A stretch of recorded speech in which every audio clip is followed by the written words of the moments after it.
انت ازاي تسيب الشغل ده؟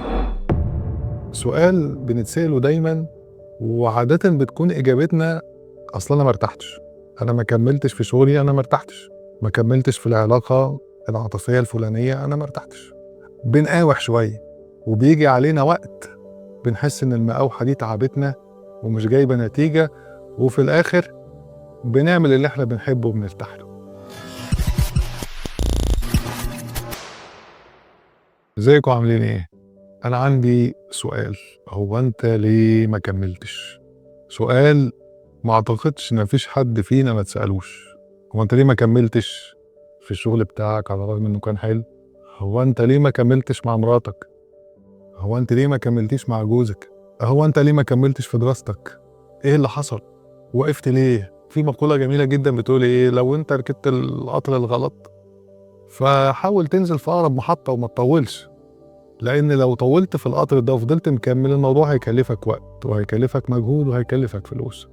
لكن لو انت نزلت في اقرب محطة الوقت اقل، تكلفة الفلوس اقل، تكلفة الجهد اقل.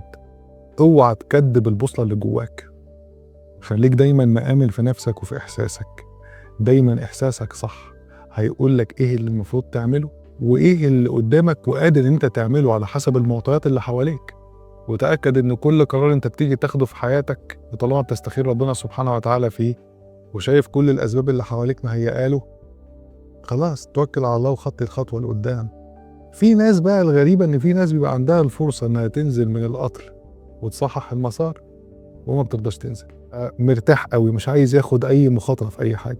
لا خلاص انا ركبت قطر، حتى لو انا عارف ان السكة غلط انا ركبته وخلاص وانا مكمل للاخر وزي ما انا، وحتى مش هشتكي، انا قاعد وخلاص، زعلان متضايق مهموم انا قاعد.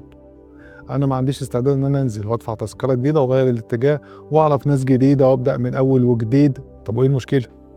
لا انا كده خلاص عرفت الناس اللي هنا واللي حواليا وعرفت شغلي وعرفت مش عايز اعرف حاجة تانية. في ناس كده، في ناس ما عندهاش الاستعداد ان هي تنمي مهاراتها او ان هو يعرف حاجه جديده او يخش وسط ناس جديده، يعني الحته دي حتى مش عنده. وفي ناس عندها القابليه انها تصحح المسار حتى بعد مرور وقت طويل. الغريب بقى في الموضوع هو ردود افعال الناس اللي دايما بشوفها ردود افعال مبالغ فيها. دايما الناس ردود افعالها ليه انت ليه ما كملتش، ويبداوا يلوموك، لا في حاجه غلط في الموضوع، انت ازاي ما صبرتش، ليه ما ضحيتش، ليه ما استنيتش، على الرغم ان انت ممكن تكون استنيت وضحيت، قضيت وقت طويل، اديت كتير من طاقتك وحاسس ان انا مش لاقي نفسي، انا شايف ان انا هلاقي نفسي في المكان الفلاني. فليه لا؟ خد بالك انت ممكن تكون بتسمع لكلام الناس وبتتأثر بيه وانت مش واخد بالك، فيأخر عندك قرار المفروض ان انت تاخده. يعني في ناس كتير قوي من كتر ما الناس بتكلمها وتلومها وتقول لها ايه اللي انت بتعمله ده، حافظ على شغلك ما تبوظش حياتك، بيبقى عايز ياخد قرارات معينه في حياته مش قادر ياخدها من كتر كلام الناس اللي حواليه.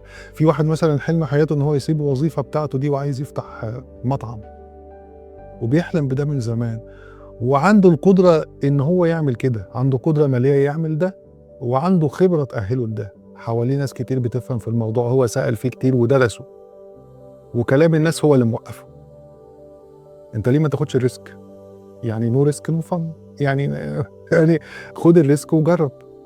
انا جه في بالي ان انا افكر في حاجه هعملها، فكره مشروع معين او فكره حاجه جديده معينه عايز اعملها واجربها، بحس ان انا لازم اعملها.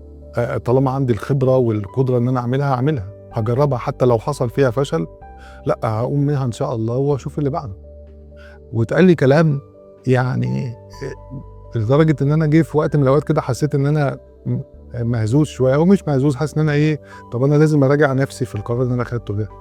بس لا، فعلا اللي جواك بيبقى دايما صح، واسمع كلام نفسك واحساسك الاول، ده دايما بيكون صح.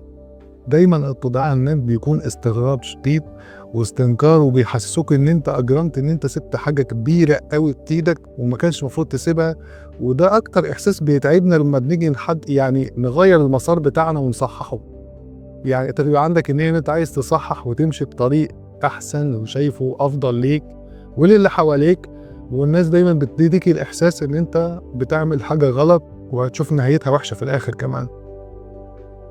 بس ما تخليش كلام الناس يخليك ان انت ما تعملش حاجه أنت عايزها فعلًا من جواك وحاببها. لإن هيفضل دايمًا السؤال بتاع الناس ده أنت ليه ما كمّلتش؟ هو إيه اللي حصل؟ ما كانت كل حاجة يا ابني كويسة وكل حاجة ماشية زي الفل، وكنت بتروح شغلك وبتيجي شغلك وبترجع بيتك، ده كل حاجة كده يا ابني اتشقلبت، حياتك كلها اتشقلبت، مواعيد شغلك الجديد بقت غير مواعيد شغلك القديم خالص، طب وإيه يعني؟ ده إحنا يا ابني ما بقيناش نشوفك إلا ساعة كل يومين 3، طب وإيه يعني؟ أنا باحب أشتغل وأقضّي وقتي في شغلي، أنا حُر. ده إحنا يا ابني ما كناش نتمنى إن أنت تبقى كده، كنا عايزين حد في العيلة يكون عنده منصب. أنا حُر، أنا شايف إن أنا في عملي الحُر مبسوط، خلاص تمام، مش عايز أي حاجة تانية. فما تخلّيش حتّة إن أنت ليه ما كمّلتش دايمًا تكون عائق بينك وبين أي حاجة أنت نِفْسك تحققها. حسّيت إن أنت عايز تغيّر المسار في أي وقت وتنزل من القطر، انزل وما تترددش وما تتأخّرش ميعاد النزول، لإن المحطات الكتير لمّا بتعدّي بنفقد وقت وجهد وفلوس إحنا في غنى عنهم. في الآخر بقى خلّيني أقول لكم على حاجة كده كُلّنا مع بعض، ما فيش حد فينا ما ندمش على حاجة غلط هو عملها.